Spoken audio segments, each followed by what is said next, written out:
اعوذ باللہ من الشیطان الرجیم، بسم اللہ الرحمن الرحیم۔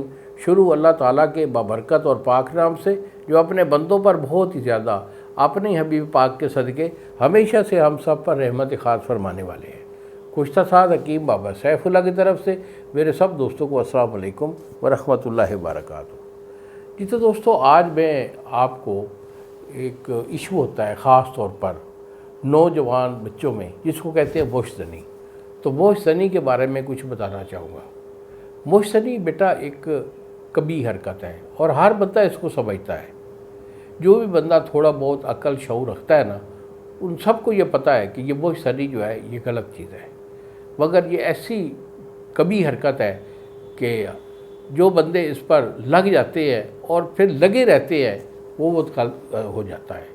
اور کیونکہ ایک دیر تک بوش زنی کرنے والے جو لوگ ہوتے ہیں ان میں خاص طور پر جو ایشو آتا ہے، ان کی نفس کی رگیں جو ہوتی ہیں وہ مر جاتی ہیں، کیونکہ ان میں فالج ہو جاتا ہے، کیونکہ اوپر پانی یا تھوک کا استعمال کرتے ہیں، صابن کا استعمال کرتے ہیں، تو ٹھنڈا گرم ہو کر اس کی جو وینے جو پٹھے ہوتے ہیں ان میں فالج ہو جاتا ہے، اور فالج آنے کے بعد اس میں ٹیڑھا پن بھی آ جاتا ہے، اور ہاتھ کی رگڑ سے یا کسی چیز کی رگڑ سے بھی اس کا جو نفس ہوتا ہے وہ بالکل سلم ہونا، پتلا ہونا اور اندر کی طرف دھسنا شروع ہو جاتا ہے۔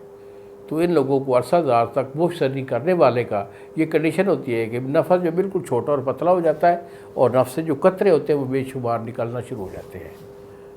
ان کے گردے ڈیمیج ہو جاتے ہیں، جس کی وجہ سے ان کے اندر تحریک جو ہے وہ بڑھ جاتی ہے، اور ان کا جو مادہ ہے وہ پتلا ہو کر ہر وقت رشتہ رہتا ہے۔ ٹائمنگ ان لوگوں کے پاس نہیں ہوتی۔ اس کے بعد اعضائے رئیسہ جو ہے اس مرض میں وہ ڈیمیج ہوتے ہیں، جس کی وجہ سے ان کی یادداشت میں کمی ہوتی ہے، کیونکہ دماغی کمزوری ہو جاتی ہے، اور پھر دماغی کمزوری کی وجہ سے ان کے پٹھے جو ہیں وہ بھی ویک ہو جاتے ہیں، جس میں تھکاوٹ دردیں رہتی ہیں۔ ان کی کمر میں درد، بازو میں درد، پنڈلیوں میں درد، چلنے پھرنے سے یہ لوگ جو ہے نا دور بھاگتے ہیں۔ دوڑ یہ نہیں لگا سکتے کیونکہ ان کا جو دل ہے وہ کمزور ہوتا ہے، دل پھڑکتا ہے، سانس پھولتا ہے۔ یہ بات کرنے میں بھی خجلت اختیار کرتے ہیں، کیونکہ ان کے اندر وہ قوت مدافعت نہیں ہوتی کہ کسی بندے کو فیس کر سکے۔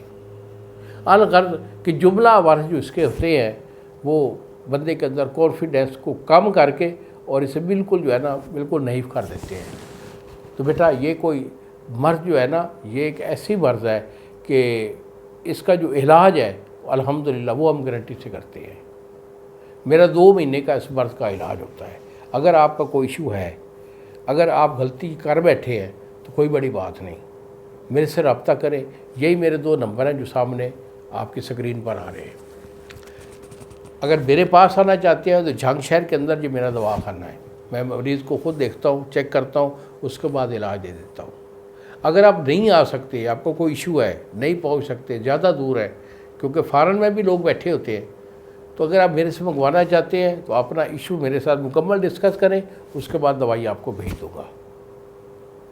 تو TCS والا 2 دن میں آپ کو ڈیلیور کرے گا۔ انہی الفاظ کے ساتھ اجازت دیجیے بابا جی کو۔ اگلی ویڈیو تک السلام علیکم ورحمۃ اللہ وبرکاتہ۔